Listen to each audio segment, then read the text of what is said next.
শাড়ি আছে, গয়না আছে, এখন লাগবো পেটিকোট, ব্লাউজ, আর সাজনির জিনিসপত্র, স্যান্ডেল লাগবো।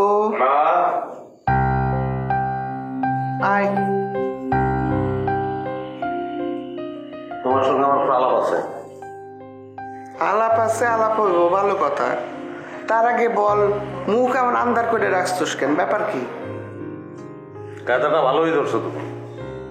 বাড়ি দিয়া ঠ্যাং ভাইঙা তারপর জিগাইতেছো যে খোরাইতেছো কেন? তোমার কথার উত্তর আমি দিতে পারতাম, কিন্তু দিলাম না। আমার মাথা এখন অন্য একটা বিষয় নিয়ে ব্যস্ত আছে, তাই তোমার বিষয়টা মাথায় নিলাম না। আর তোমার এই কথায় আমি বুঝে গেছি তোমার আলাপটা কি। না সেলিম মিয়া, এইসব আলাপের সময় এখন আমার নাই। আমার টাকা লাগবে, 1-2 ঘন্টার মধ্যে 2 লাখ টাকা আমার হাতে চাই। তুমি ব্যাংকে যাও, টাকা উঠাও। 2 লাখ টাকা দিয়ে তুমি কি করবো? আমার টাকা আমি কি করব, সেই কৈফিয়ত তো তুমি চাইতে পারো না সেলিম মিয়া। কৈফিয়ত তো চাই নাই মা। তুমি কোন সময় এক লগে এতগুলো টাকা চাও নাই, তাই জিজ্ঞাসা করলাম। হাত খরচের জন্য লাগবে। হাত খরচের জন্য 2 লাখ টাকা? আশ্চর্য। কেন আশ্চর্য? কেন? আমার এত টাকা পয়সা, বিষয় সম্পত্তি, ব্যবসা বাণিজ্য, আর আমি হাত খরচের জন্য 2 লাখ টাকা উড়াইতে পারি না? একই বাড়িতে তোমার সন্তানরা কিভাবে সংসার চালাইবো সেই চিন্তা অস্থির, আর সেইখানে তুমি 2 লাখ টাকা উড়াইবা? কেমন মা তুমি? আমি যে কেমন মা সেইটা যখন তুমি এখনো বুঝো নাই, তখন তোমার বোঝনের কাম নাই।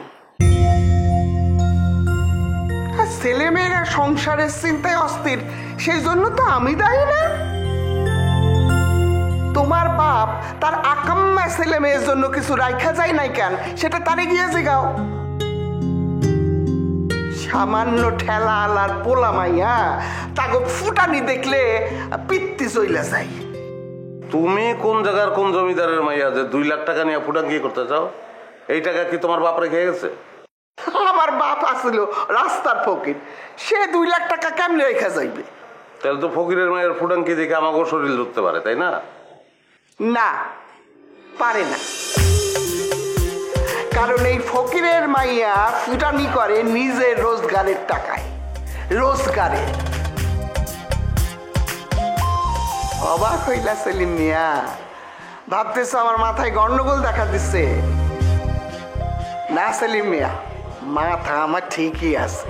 আর মাথাটা ঠিক আছে বইলেই আজ আমি এত বিষয় সম্পত্তির মালিক হতে পারছি। সেলিম মিয়া, গায়ে না খাইটাও রোজগার করা যায় যদি মাথাটা ভালো থাকে। একটু চিন্তা কইরা দেখো, সারা জীবন খাইটা রোজগার করলা তুমি, আর মালিক হইলাম আমি। কেমনে? ট্রিক্স, এইটারে কয় ট্রিক্স। ট্রিক্স কইরা আমি লাখ টাকা উড়াই, আর তুমি এখন তোমার ভাই বোনের জন্য আমার কাছে হাত পাতো।